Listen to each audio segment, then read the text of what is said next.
Ladies and gentlemen, welcome to Hero Movie Podcast, your greatest source for superhero movie discussion in the multiverse. I'm your host, Adam Portress, and joining me today, we only call him the Ripper After Taco Night, Sweet Sean Kovacs from the internet. I don't have any idea what that even means.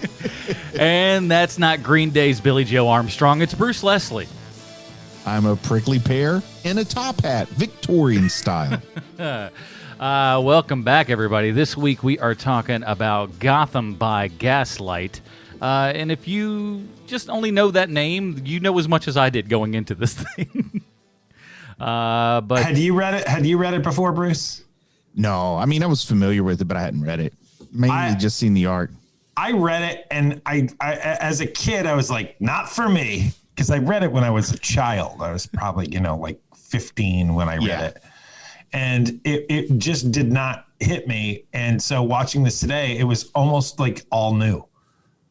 I do like that sometimes, especially I had that with, that's why I don't read books anymore, is because especially. Yes, that's why. No, hold on. Because I read a book and the book was so good, and then I watched the movie and I was very disappointed by the movie. So I'm like, boo to you, books. I'm going to the movies. Well, the secret to that sometimes is like when you watch Jurassic Park, right? You watch the first Jurassic Park movie, then you read the book, and the book has a whole lot more, and it's like getting extra scenes, and it's just way better. Now, okay, exactly. And I read Jurassic Park in the jungle, so that added to it too. Well, I read The Lost World before I watched the movie, and 10 minutes into The Lost World, I am like, I hate this. And then I'm just like, you know what? Books can just take a dive. I don't care. Oh, it's the book's fault. Yeah, it's the book's fault for being too good. That book is awful. That second book of Jurassic Park is I've never read worst. it, but Adam paints the story. Listen, I was in high school, and I don't read books. You got to give me a break. It was like I accomplished something.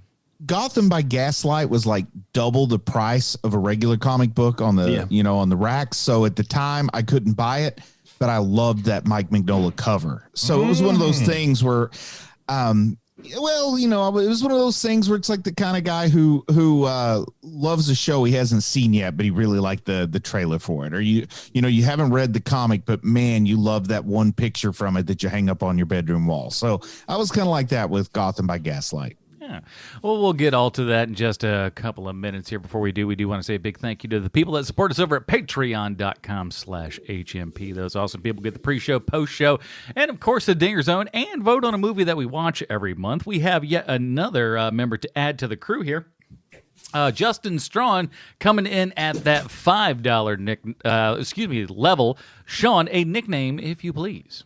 Of course, as is my wont to do these days, I did a little snooping around on Justin Strawn, and I found that there is no one ridiculously famous named Justin Strawn, which is good for you, Justin. That means you can completely take it over and make it your own. I did see that the surname Strawn originates from Scotland. And of course, because we live in a modern world, they move on to other places. The Strawns do move. And I found that the majority of Strawns these days live in the United States. However, there are 6 Strawns who live on St. Kitts. And so, Justin Strawn, your new HMP nickname is St. Kitts. St. Cool. Kitts, K-I-T-S? K-I-T-T-S. TTS, like pardon. the car. Oh, I see. K-I-T-T-S. That's even better. Yeah. St. Kitts. Now, just for clerical clarification, are we going ST period Kitts? I just want to get things right. Oh boy. I think you go capital S-A-I-N-T, like first name Saint, last name Kit. That is how I have it written out. Okay, that's how I initially wrote it. I just wanted to make a double check here because we want to make sure that all the peerage is correct. Mm-hmm. My wife has a friend who went to veterinary school in St. Kitts, so I know they have a vet school there. Well, there you go. So good. And now that lady has been murdering dogs and cats for 20 years. So if you too would like to vote on what we watch, get the pre-show, post-show Dinger Zone, and of course a nickname, head on over to patreon.com/HMP rather, and join up at a rate, however big or small, whatever it means, make it something that meaning to you, and we appreciate that. Well, let's get into it, everybody. Here is the trailer for Gotham by Gaslight.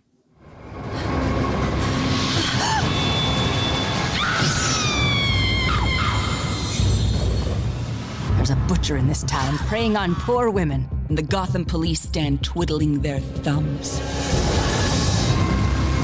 Your evening attire, sir. That was not the suit. I need Alfred. I mean to rid Gotham of the Ripper. He's a skilled hunter, and he's just getting started. You're studying me. You're a fascinating subject. I'm not just another pretty face.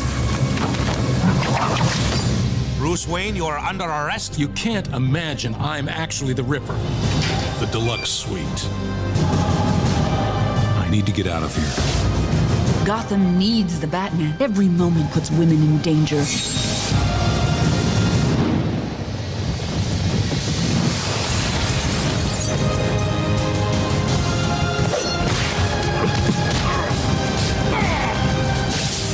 Get off the street. Now!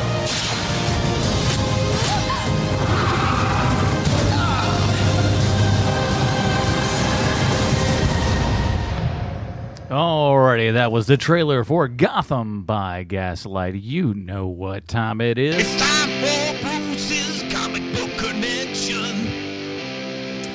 Bruce, what do you got for us this week? Gotham by Gaslight is a DC Comics one-shot by Brian Augustin, I think is how you pronounce that, and Mike Mignola.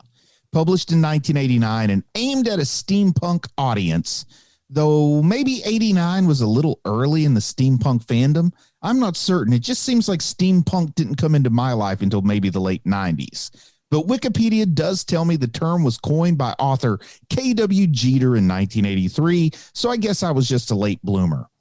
But personally, I think Gotham by Gaslight would be better classified as neo-Victorianism, but nobody asked me. Nobody ever asked me for some reason. Gotham by Gaslight is considered to be DC's first Elseworlds title, even though it did predate the Elseworlds imprint DC would use for a while.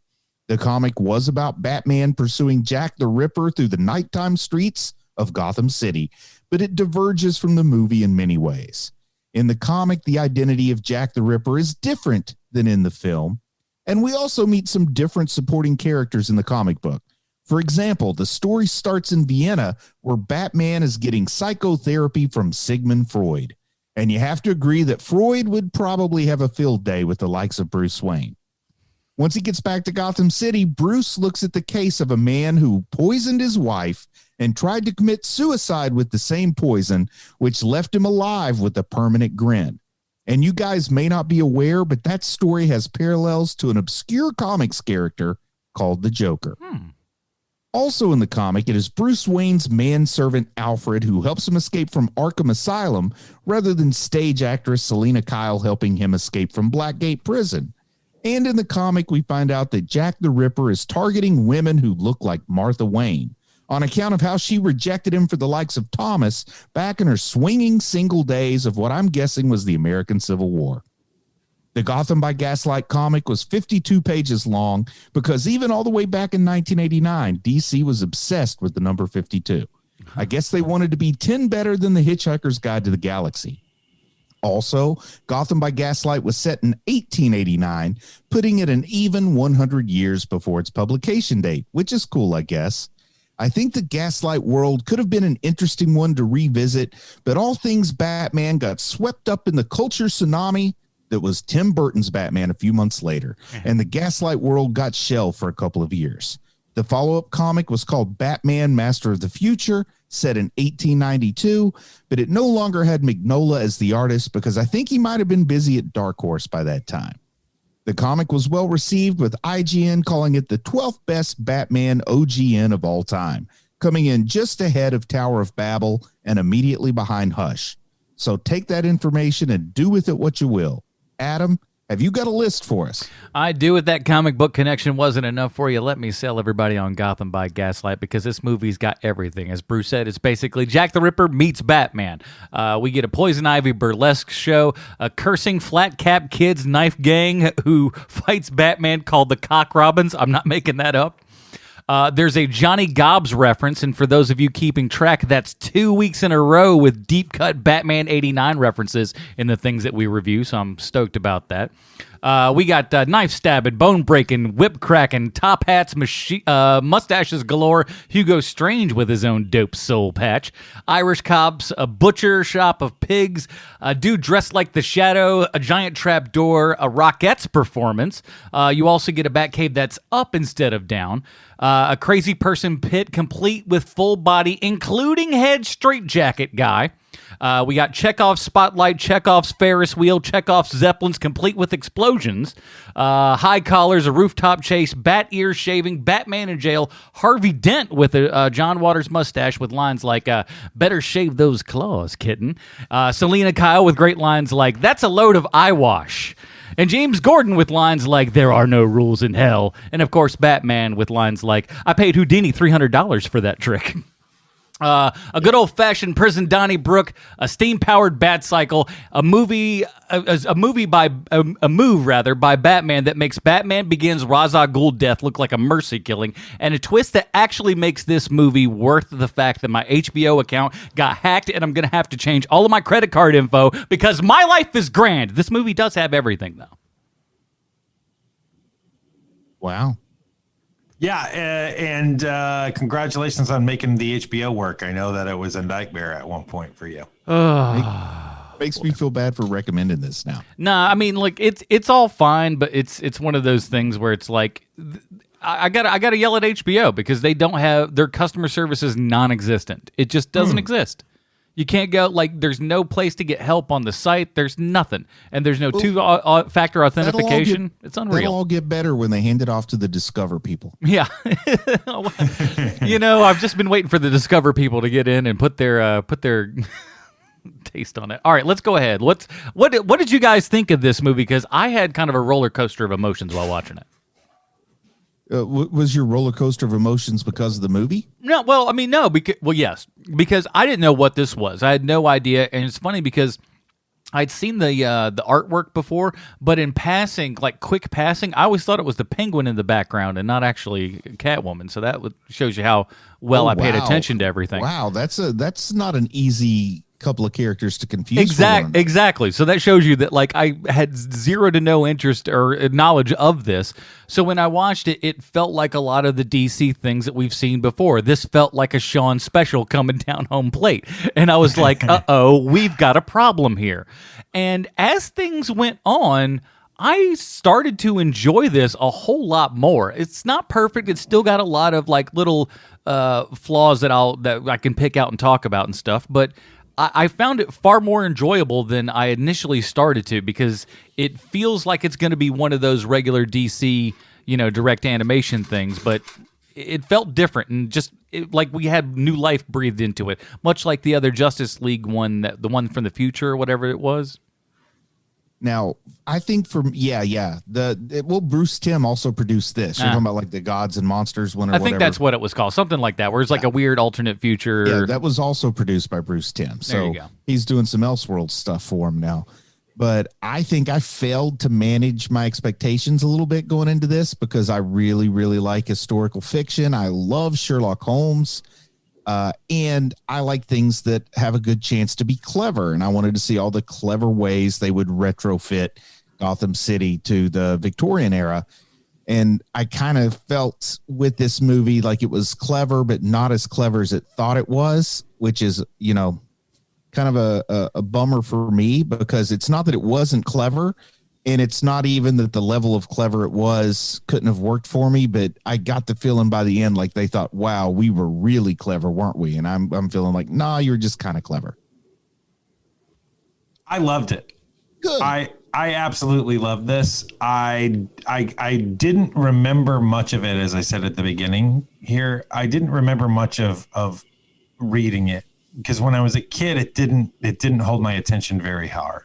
This is significantly different from the comic. Yes. Like I can tell just from the way the storytelling is watching it that clearly couldn't have been in the book, that sort of thing. Yeah. And I will say that it was one of those things where I thought I was going to be on my phone. And so I started watching it while on my phone, and then almost 5-10 minutes into it, the phone went onto the coffee table. And so that is a really good mark for me of, I'm enjoying this. I'm not fiddling with my phone anymore.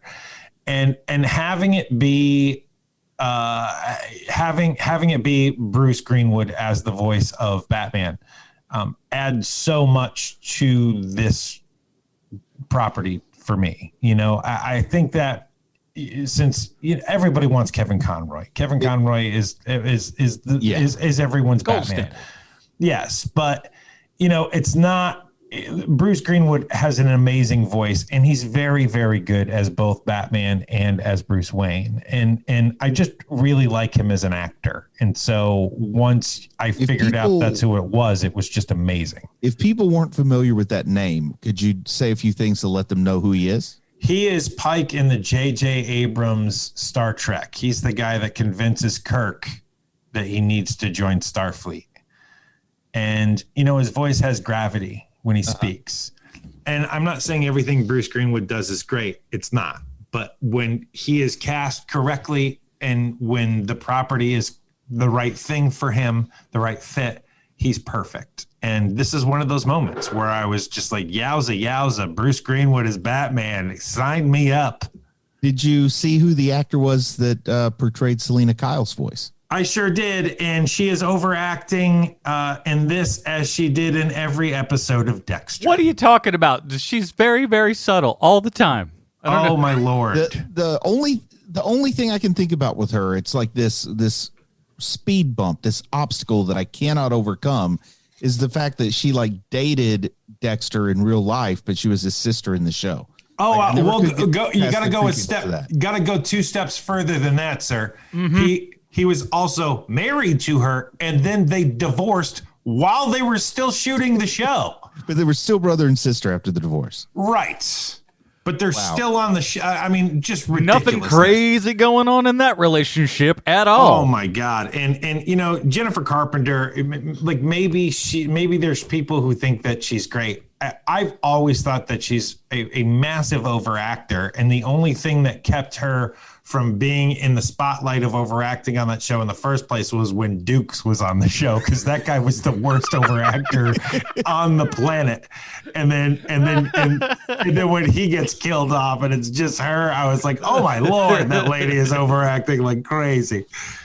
Was Dukes the big muscular guy? Yes. Oh, I love that guy. Yeah, he's my kind of actor. Yes, I know. Of course he is. I told you that Dexter's creepy.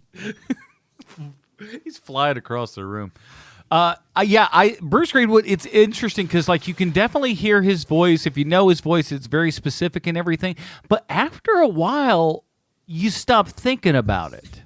Mm-hmm. And he really does become, Batman. Like you said, Conroy's the gold standard, but for what he does and everything, it's really good. And he floats away and Bruce Wayne kind of shows up. And I think that's pretty great. Yeah. I also think something that's kind of telling about the approach taken to this movie. Bruce Timm was interviewed about it, and he was asked what influences went into his vision for this movie. And he mentioned several things, and none of them were the graphic novel, but one of them was an episode of Gilligan's Island. What now? Yes. There's an episode of Gilligan's Island where I don't know if it's Gilligan gets hit on the head with a coconut and he has a hallucination or a dream or whatever, but the whole cast is in Victorian England. And one of those episodes is called We Found Some Stuff back in Wardrobe, and we've decided to write an episode around it. But what really got me in the interview is it's pretty clear that Bruce Timm is a Sherlock Holmes fan, like I am. And the original was, Batman set in this Victorian setting, but they didn't try to draw parallels to Sherlock Holmes. But with this version, he is kind of saying, okay, so Selena Kyle is going to be our Irene Adler. Of course, we know that Sherlock is going to be Batman. We've got the Baker Street Irregulars are the Robins, and you can just kind of see it. And there's even some direct quotes. I think when Jack the Ripper, who, I mean, do we go ahead and say spoilers here? If people don't want to know who Jack the Ripper is, you want to quit listening. Yes. Here. There's a big spoiler, which I honestly believe this is a mystery. And it's a big twister too. I mean, like it's the biggest twister where I was like, what? It was a big enough one where I was just like, you know what? I like the guts that this movie has on it to do this. I thought it was really, really smart. So you've had enough time if you haven't, turned it off by now, but go ahead. But anyway, I thought that the twist was a bridge too far, but that's not what I'm talking about yet. Yeah. But when Gordon drugs Selena, he uses a 7% solution of all these things. And of course, the 7% solution is an important phrase for Sherlock Holmes fans because he used a 7% solution of his drugs to get high and to intensify his concentration. There's a part where Batman says, my mentor told me you have to rule out what's impossible. Whatever is left, however improbable, has to be the answer. And that's Sherlock Holmes says that a few times. Yeah. So it's like almost saying he was mentored in Europe or in the UK by Sherlock Holmes before he came back to Gotham. So those are a couple of real directs. And then, of course, Tim says he's trying to fit these different characters into the different parts. It's just kind of funny to think that Alfred is Mrs. What's-her-name, who's the house lady that takes care of the place. I can't remember her name, but back at Baker Street. So I do like that aspect to it, but I do think that the twist didn't work as well as it could have. Oh, I totally disagree with you, Bruce. It was literally the cherry on top selling point for me, where I was like, man, these folks know exactly what they're doing. Because the entire time, they keep showing your hand on Harvey. And so the entire show, for the rest of the show, is like, okay, let's get to the point where Harvey is clearly Jack the Ripper. And when they completely flip the script on you, I was so blown away by that. Yeah. Also, I was thinking Mask of the Phantasm the whole time and waiting for it to be, the female love interest is revealed to be Jack the Ripper. Oh, that would have been. Oh boy, I would have hated that. What are you talking about? That Mask of the Phantasm. It would have taken 7.5 hours to get there. Yeah. I do. Let me. If I can steer us off course for a second here, because I'm going to forget later. Bruce, have you read Andy Weir's Moriarty? No, I haven't. It's pretty great. It's a series of short stories. If you're on the Audible app, you can get it for free. Nice. And it's not very long. It's like 2 hours, I think. And it's just all these short stories of Moriarty as a whatever he calls himself, criminal specialist or something like that. And it's really great. And I enjoyed it immensely. I don't know if you will, being a massive Sherlock Holmes fan. I'm a Sherlock Holmes fan the same way that most of the public is a Star Trek fan. Like, they know who Kirk and like Kirk's a ladies' man and like they know that stuff about it, but that's about it. And that's how I am with Sherlock Holmes. So like, just keep that in mind. But it's great. It's written by the guy who wrote The Martian. I mean, it's awesome. Yeah. I mean, I know who Andy Weir is, but I'll have to check those out. He's a great writer. Yeah. I enjoyed it immensely. But I guess my problem with the twist is at that point, you might as well have Batman actually be the Ripper. Like there's what are you talking about? Huh? There's a few sacred cows in Gotham City. And I think that Gordon, in all the stories, Gordon is always one of those sacred cows. Like I could have dealt with it being Alfred probably easier than Gordon. Isn't that what makes it great though, Bruce? Yes, I totally agree with you. Never in a million years because of the 50 plus years, however long it is, about 80 years. I don't know. Batman's been around since the dawn of time. But we've got it in our heads is that's the guy, and he is, he's over the police and everything, and he is a good guy. And when they turn it, and the way that they write him is in that great, super great. He's got like these V for Vendetta psychopath, monologues and stuff that he goes on and everything. Surgeon here. It's kind of great. I really loved it. Totally agree. I think that this is the rare occasion where it feels like I'm the one fighting for the cartoon here. I think that, I think because it just took me so much by surprise. I expected literally nothing from this. I expected it to be something where it's the same thing again, where it is like that guy's gonna be the Joker, don't you get it? Like I thought it was gonna be a whole lot of that, and they really do very minimal on that. And I like some of the touches. Like I like the fact that Batman doesn't have a whole ton of gadgetry. Like, it's mostly just a dude who's walking around at night with his two fists. And I love that. It also feels a lot like Batman Year One. Like he's not real good at being Batman yet. Right. And I love that. I love that part of it. And I don't want to spoil a totally unrelated property, but you guys will kind of know what I'm getting at. I was kind of wanting Hush to be the Ripper. Okay. But they didn't build that up at all. That definitely would have been something. But I mean, we do have the team of Robins, which I thought, like, at first I'm like, wait a minute, now is this just a little? And then you're like, nope, this is very purposeful what they're doing here. Yeah, it's great. And I got to tell you, if I have my choice of calling the first Robin by name, I'm going with Dickie, like this movie. No, I'm going to go the cock Robin known as Dickie. Perfect. Perfect. I like how they're like, oh, you can go ahead. The little crime boss is getting mad at the kids and like, well, if you want, you can beat up on Jason for a while. I love it. Even they don't like Jason Todd. Well, because he's also the worst one of them, right? Well, he's the middle kid and he's got red hair. You notice that? Yeah, you just punch the crap out of him. You'll feel better. There's a lot of things like I think that I do agree with you in this aspect, Bruce. I'm not exactly sure who this is for, because if you are totally and utterly into steampunk, there isn't enough of that in this for you. And if you're totally into Sherlock Holmes, there's not enough mystery to it, right?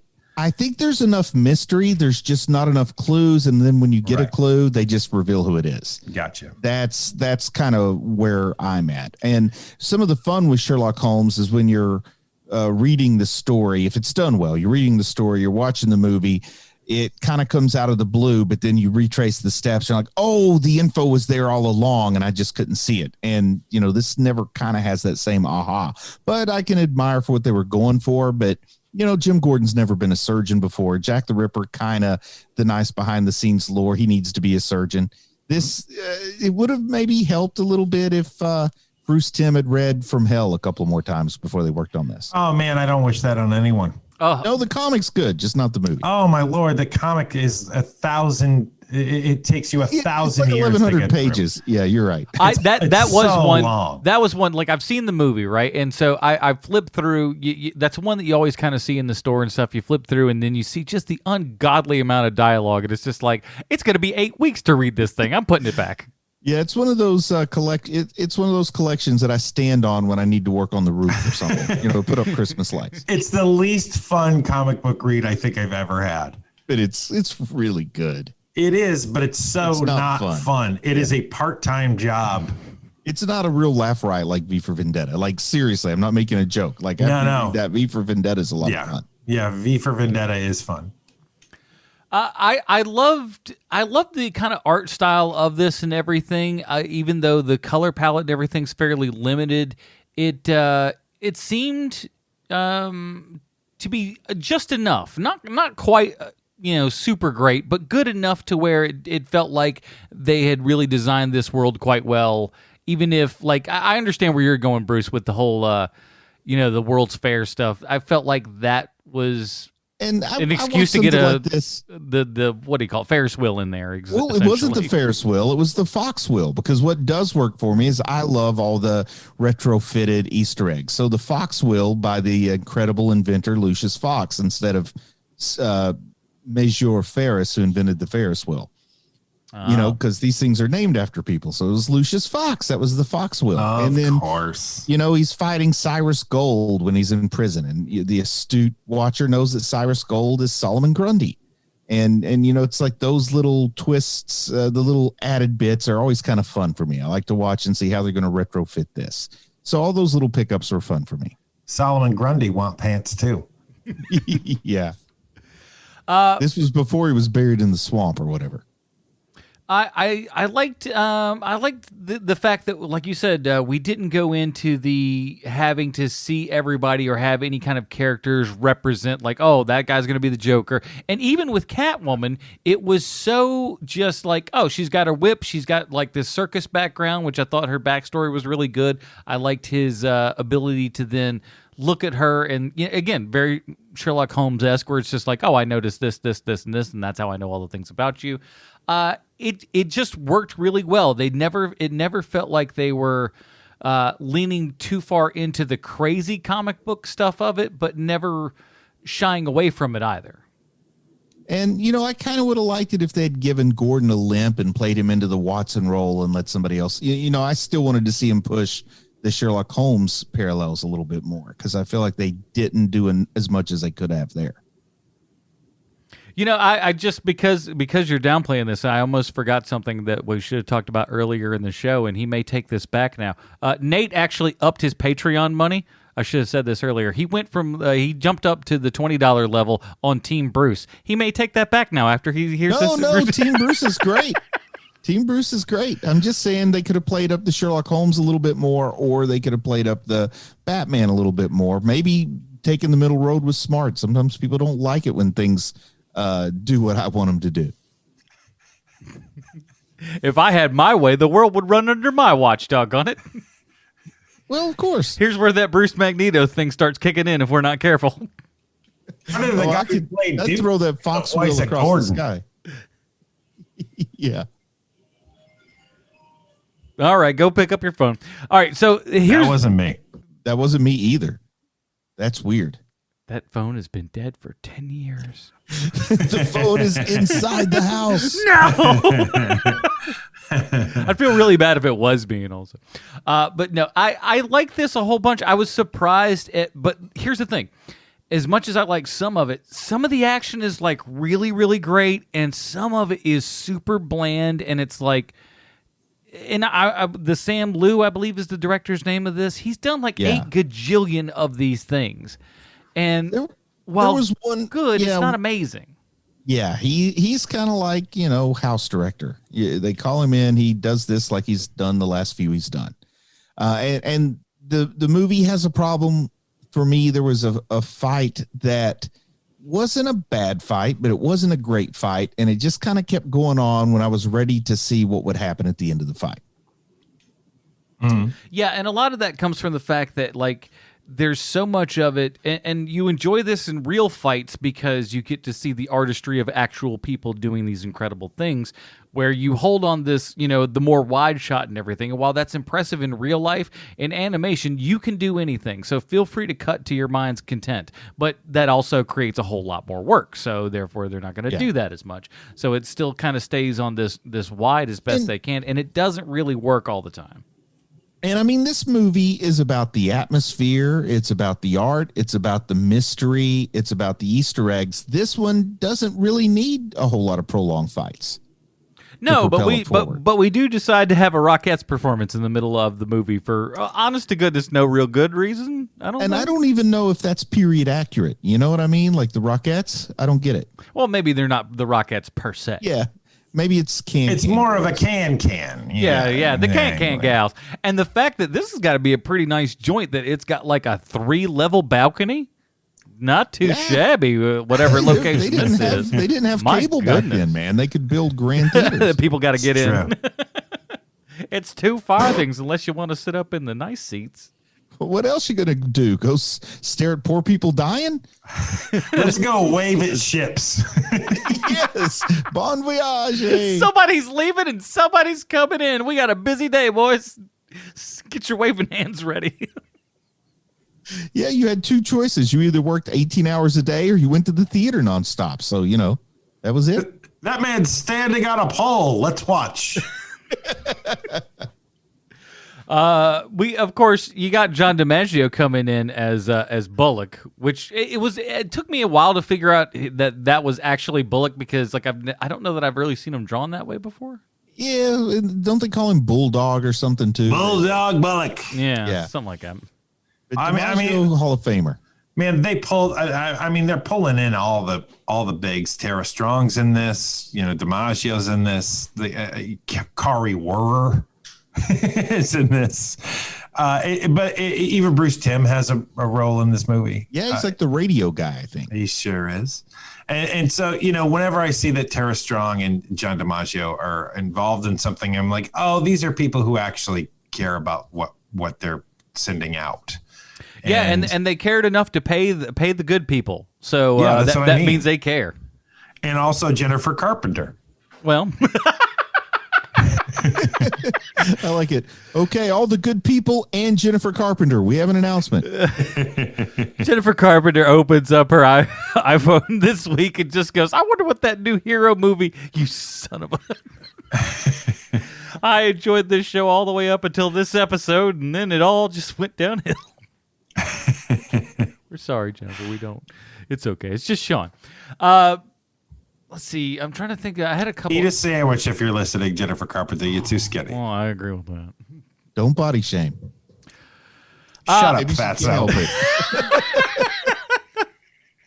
As a fat person who I believe body shaming works. You should I do. Call me a fatty. It makes me feel bad, and I try and I go, you know what? I do need to get into shape. I will. Down to 7 burritos a day when people. I will. Yeah, exactly. I'll cut down to 6 burritos and I'll walk a little bit. All right. You leave me to my own devices. Doggone. Let's see. Yeah, I did like the bat. Again, I want to talk a real half second. I wish it was used more. I love the bat cycle. I thought it was like this really cool looking design and everything. Totally that agree. was the steampunk part of it. Yeah. Yeah. If there was more of that kind of stuff, if we would have gotten like, a Batmobile like that, because really, for the most part, his traveling really just consists of the grappling hook, which fair enough has always been cool. Yeah. But And that's really all he's kind of done. The downtown blimp circuit. Like, I felt like they were flying that blimp a little low. I don't know. I didn't live in the time of high blimp travel, but I feel like you fly a little higher than that if you're going to fly around Well, town. Bruce, the FAA wasn't actually put together until 1947, so really you could go hog wild at this time. I also get the feeling you don't have all that much control over how high the blimp flies. You just untie the rope and hope for the best. It's like we're just praying this goes up. That's how you christen a ship. Just go up, please. What is the purpose of all the wires that hang off of a blimp? Is it to guide it when it's closer to the ground? It's because parachutes hadn't been invented yet. So in worst case scenario, you got to slide down the wire. I don't know. Because it's in everything, right? There's wires dangling from every blimp I've ever seen, in movies anyway, in television shows. Like I'm thinking of The Rocketeer here specifically. And so, and so I'm wondering if like there has to be a purpose for it, or is it just whole cloth a movie thing? I would imagine in the early days of lighter than air travel that was a significant part of landing. It's like you managed to get down, just like you said, so the crew could get a hold of it and guide it to the flat spot where it was supposed to land.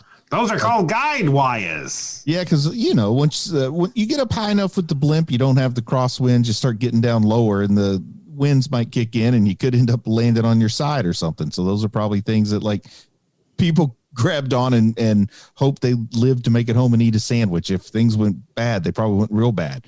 I've seen a few Macy's Thanksgiving Day parades to know that those guide wires don't give you as much guidance as you need sometimes.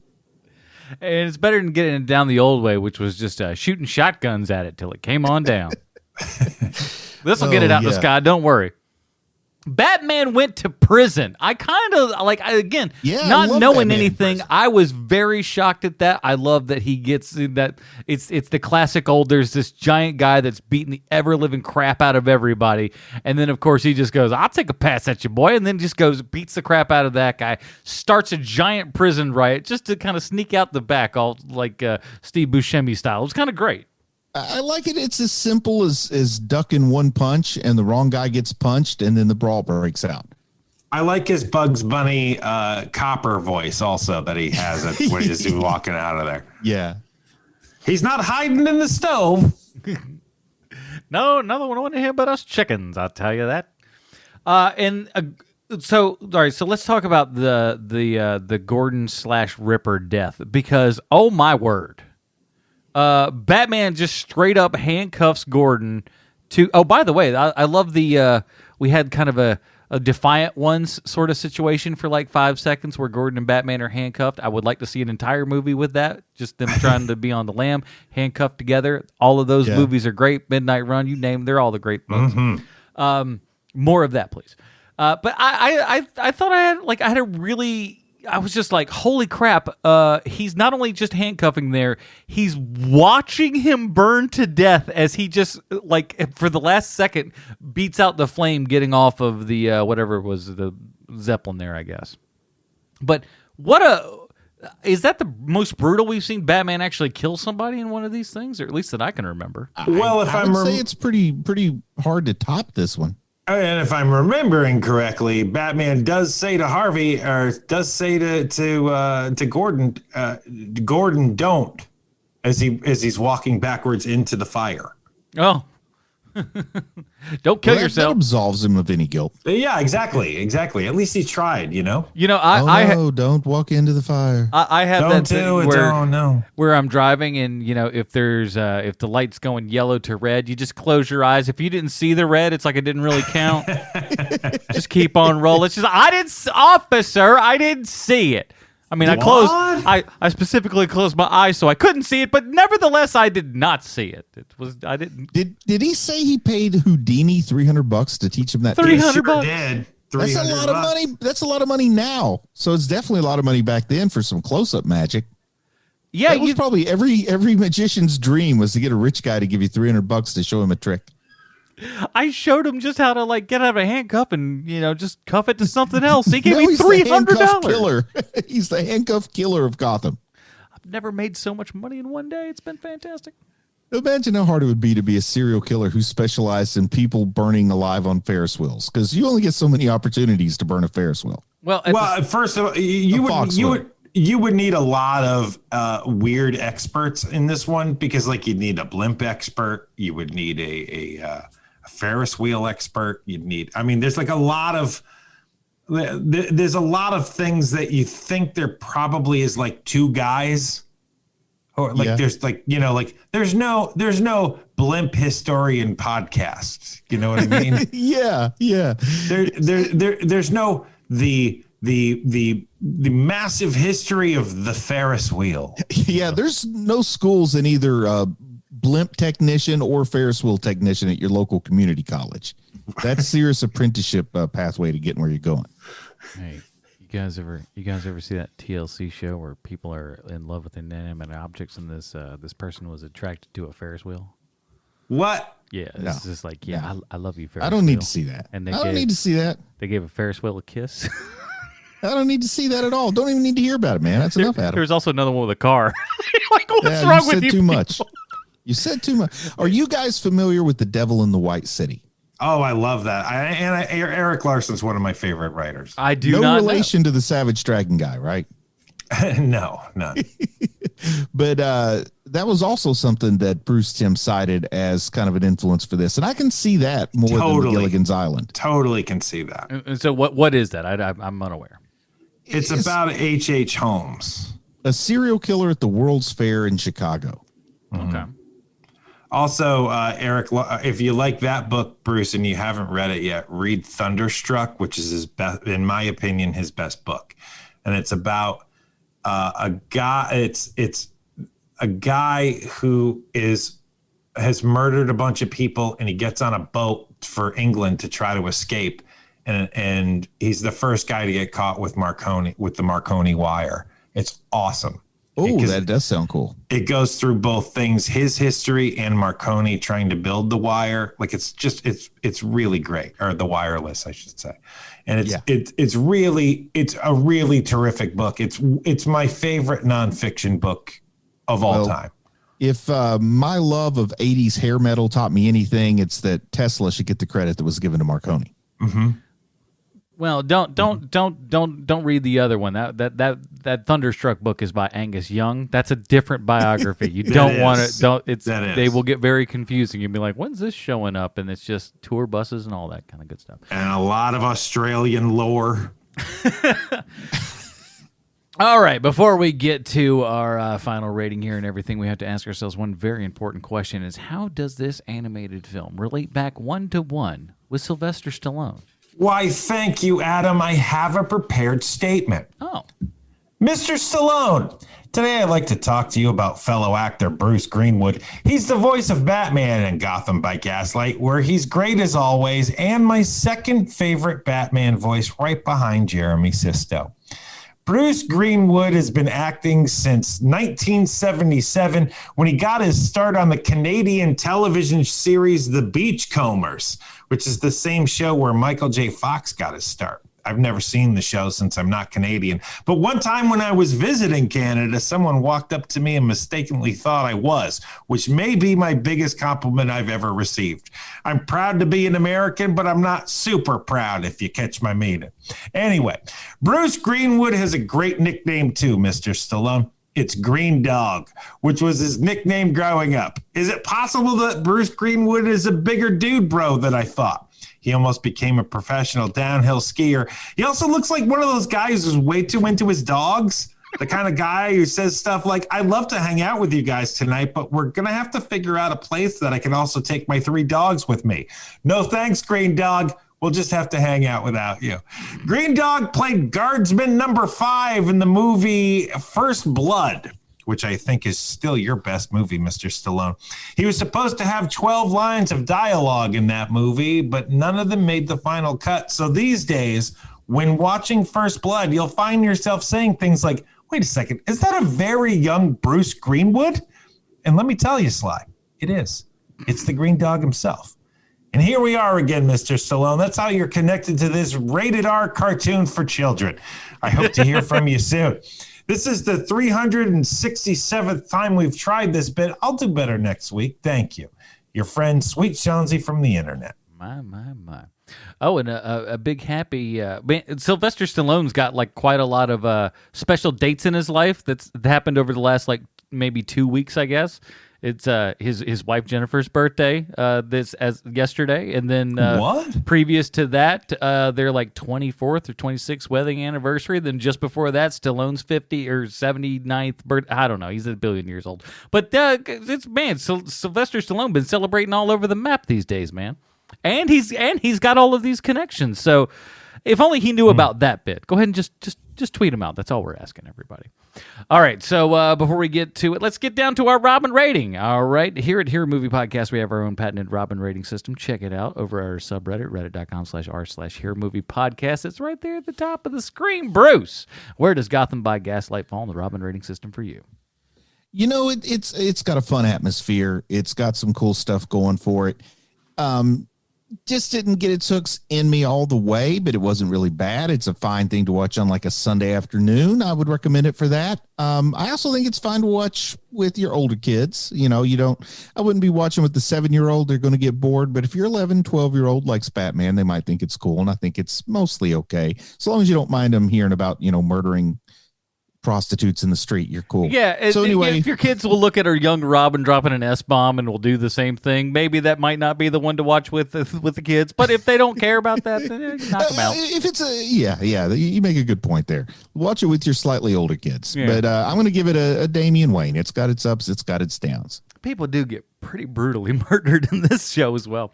Yeah. After I said that, I really wished I hadn't. That's all right. Well, don't worry, I'll edit it out. Of course you will. Sean. Wait by the phone for that call.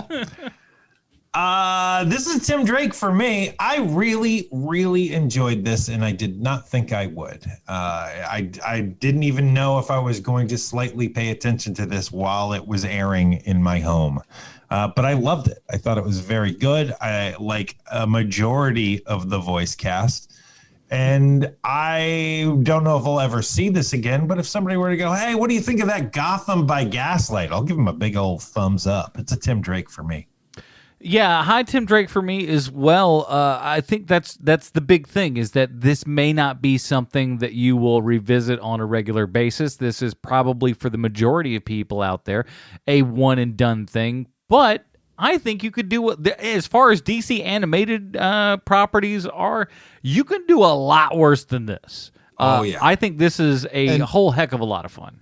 I'd like to see him do more stuff playing with like historical settings. Like I wouldn't mind seeing like I don't know, like a German existential kind of take on it, like M or something. I wouldn't mind seeing a noir Batman movie. So I hope they would continue to do this sort of thing. And I would love to see something like, never mind. Keep going. What I was going to say is I think that there's something, I forgot. Sean, you got me off. I think it's a lot of way to the day. All the people that don't have the Dinger Zone won't understand what that is. Patreon.com/HMP. That's what I wanted to say, because if you enjoy this show, whatever this show means to you, put that in a dollar form, send it off our way. The top of the month is coming up very soon. We again want to thank Nate for jumping up, and our newest Patreon member. I was trying to scroll up to remember the name. St. Kitts. Thanks for joining on as well. So again, whatever you feel that this show is worth, patreon.com/HMP. We really appreciate that. And all of you fine people. We'll talk about what we're doing next week in just a moment's time. Bruce, where might we find more of your work on the internet this week? I'd love people to go check out the YouTube channel, youtube.com/C/Bruce Leslie. Lots of anime reviews and reactions, particularly if you're a fan of Attack on Titan. Go check it out. And you can also follow Bruce's teeth adventures over at over his YouTube channel as well. Poor guy. I believe you me. No one knows your pain more than I.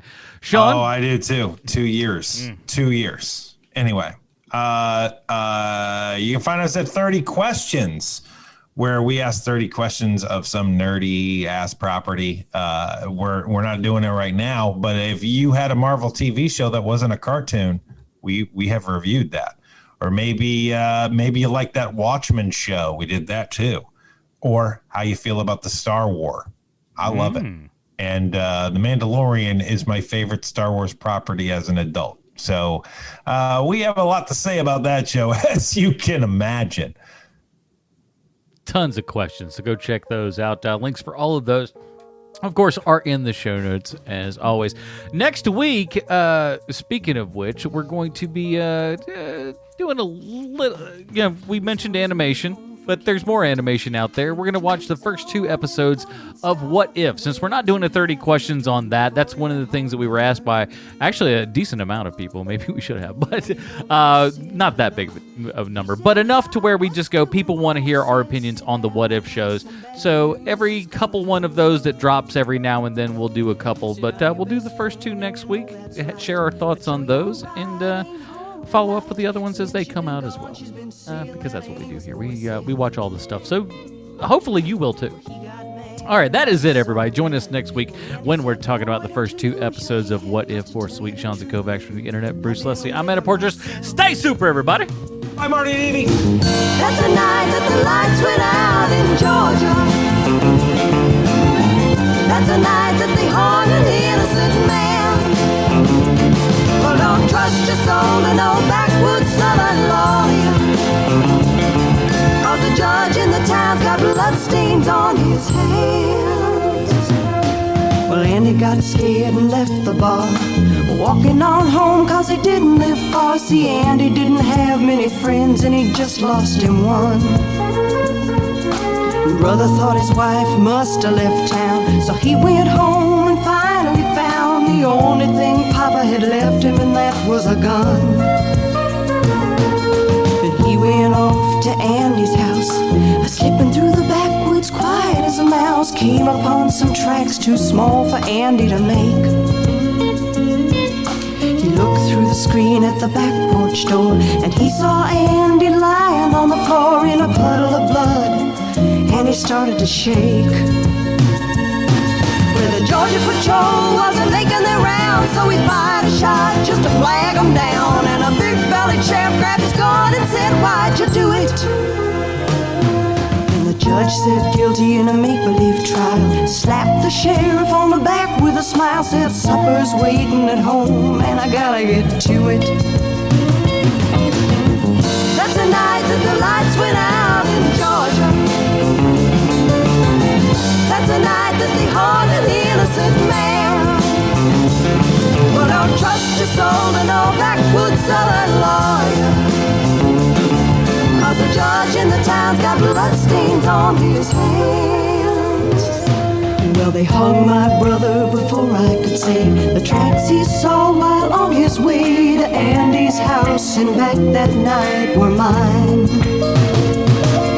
And his cheating wife had never left town, and that's one body that'll never be found. See, little sister don't miss when she aims her gun. That's the night that the lights went out in Georgia. Oh, oh, oh. That's the night that they hung an innocent man. Uh-huh. Well, don't trust your soul to no backwoods southern lawyer, 'cause the judge in the town's got love.